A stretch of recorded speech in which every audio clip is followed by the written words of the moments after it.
अरे बेईमान, पूरी जनता देख रही है। प्रेजेंट जो भ्रष्टाचारी सरकार के मुखिया माननीय नीतीश कुमार जी हैं, कभी भी उनको बर्दाश्त नहीं है कि जो वो भ्रष्टाचार का लबादा ओढ़े हुए हैं उसके बारे में कोई चर्चा करे। मेरी आवाज क्या दबाओगे? सदन से निकाल सकते हो, हमें सड़क से नहीं हटा सकते। आप मेरी आवाज को सदन में डाल सकते हैं, सड़क पर से बोलने से हमें आप नहीं रोक सकते। अरे मैं तो वो भ्रष्टाचार जो साफ दिखता है इस बिहार में, चाहे वो ब्लॉक हो, अनुमंडल हो या जिला हो, मृत्यु प्रमाण पत्र लेने के लिए भी रिश्वत देने पड़ते हैं। सभी लोग इस चीज को कबूल करता है। जो अभी हाल में ही भारतीय जनता पार्टी के प्रदेश अध्यक्ष बने हैं, उन्होंने सरकार पर भी सवालिया निशान उठाया, खुद स्वीकार किया, मंत्री में रहते हुए स्वीकार किया कि जिस तरह भ्रष्टाचार है बिहार में, सभी लोगों के डीएनए में घुस चुका है। मैं भ्रष्टाचार की बात करता था सदन में, किसानों की बात करता था, अल्पसंख्यकों की बात करता था, बेरोजगारों की बात करता था। सब माने चाहिए वैसे राज्य के मुखिया को कि जब आप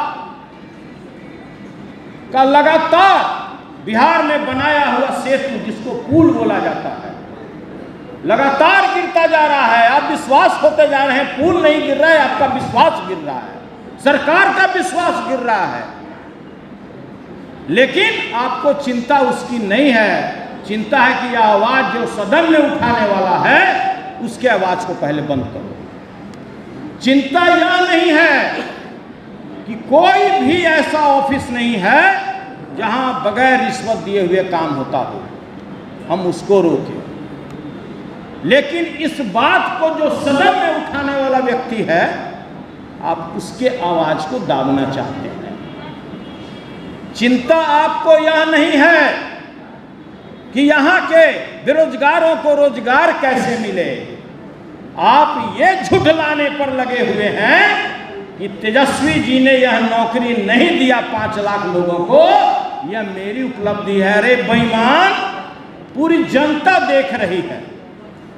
शक्ति जी ने ठीक ही कहा, रितु जायसवाल जी ने भी ठीक कहा कि भाई कोई भी व्यक्ति अगर बालू के अंदर में अपना मूड़ी घुसा ले तो उसका शरीर दिखेगा कि नहीं। आईना का बात उन्होंने सही कहा।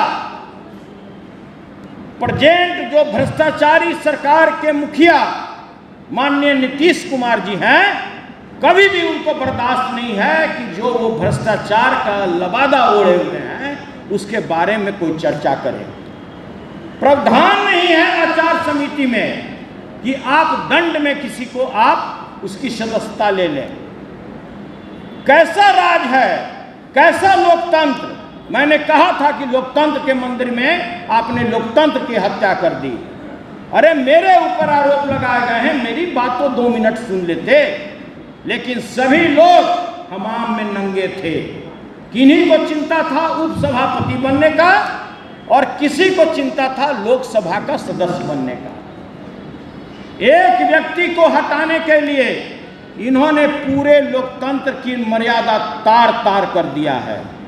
मैं पुनः कहता हूं आप लोगों के माध्यम से, जितना भी मेरे मीडियावासी हैं, समाजवादी चोला में नीतीश कुमार जैसा भ्रष्टाचारी नेता इस देश में नहीं। अरे मैं क्षत्रिय समाज से आता हूं, क्षत्रिय कुल से आता हूं।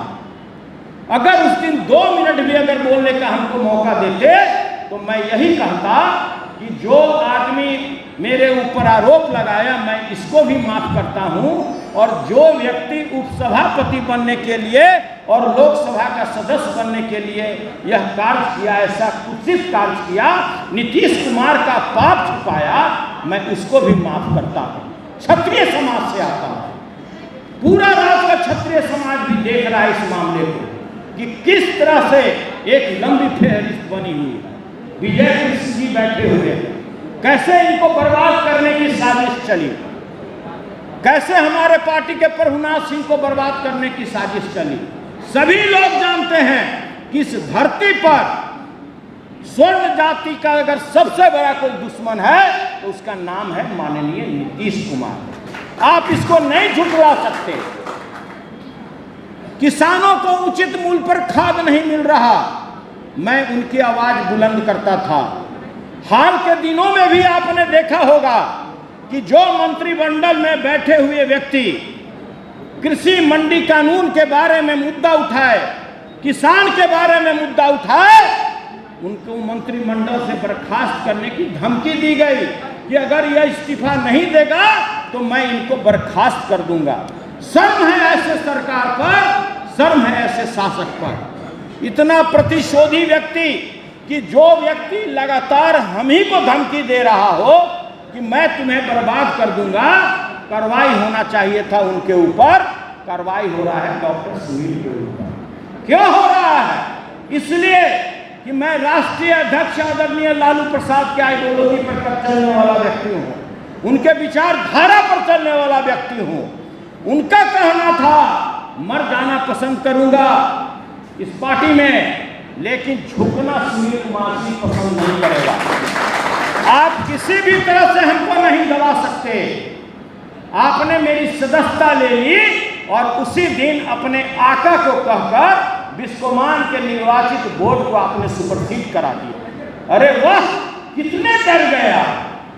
आप 10 बार भी चुनाव कराओगे, चुनाव जीतेगा जिसके पास वोट है, चुनाव जीतेगा सहकारिता क्षेत्र से जुड़ा हुआ लोग। आप जबरदस्ती कब्जा नहीं कर सकते, आप दिलों पर राज नहीं कर सकते, आप जोर तोड़ के माहिर हैं। लोग कहता है करे आप तो उनको पलटू राम बोलते हैं। अरे पलटू राम हम नहीं बोलते, पलटू राम उनको बिहार की प्यारी जनता बुला करके कहती है पलटू राम। आप सब्जी वाले के पास जाइए, खोमचे वाले के पास जाइए, आम व्यक्ति के पास जाइए, किसान के पास जाइए, बोलिए कि बिहार में पलटू राम किसको बोला जाता है। अगर नीतीश कुमार ना बोले तो मैं कोई भी बाजी हारने के लिए तैयार हूँ। आप कहते हो कि मिमिक्री करते हैं, आपकी कौन मिमिक्री करेगा। बिल्कुल फर्जी आरोप लगाए गए, फर्जी आरोप के आधार पर मेरी सदस्यता लिया गया।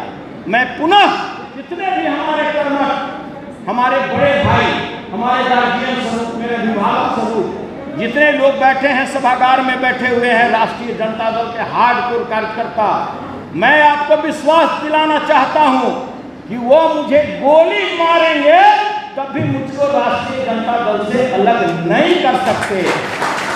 मैं आपको वचन देता हूं कि जो लड़ाई मैंने सदन में शुरू किया था आदरणीय तेजस्वी यादव और लालू यादव जी के कहने से, हम उसको सड़क पर भी लड़ते रहेंगे।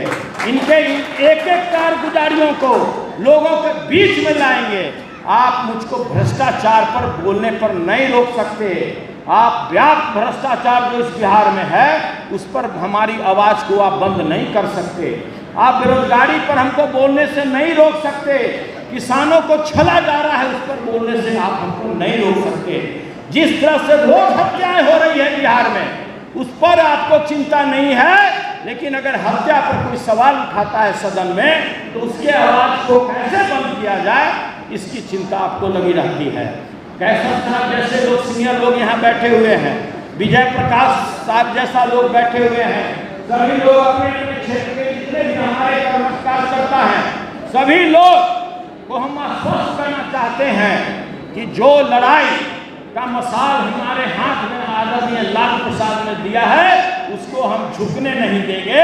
हम पार्टी के संविधान को कहीं कम नहीं होने देंगे और आपके पार्टी के झंडा को लगातार बुलंद करते रहेंगे। ऐसे कितने पद आएंगे और जाएंगे। मैं लगातार कहता आ रहा हूं कि सदन में जाना कोई ऐसी घटना नहीं है और जो पार्टी ने मुझे सम्मान दिया 4 साल में, मैं पक्ष का भी सचेतक बना और विपक्ष का भी बना। अब हम ज़्यादा समय नहीं लेते हुए आप सभी नेताओं के प्रति आभार प्रकट करते हैं। जितने भी हमारे कर्मठ कार्यकर्ता हैं, अध्यक्ष हैं, सभी लोगों के प्रति आभार प्रकट करते हैं। आप लोग को हम दिल से आभार प्रकट करते हैं और इसके साथ ही वाणी को विराम देते हैं। जय हिंद।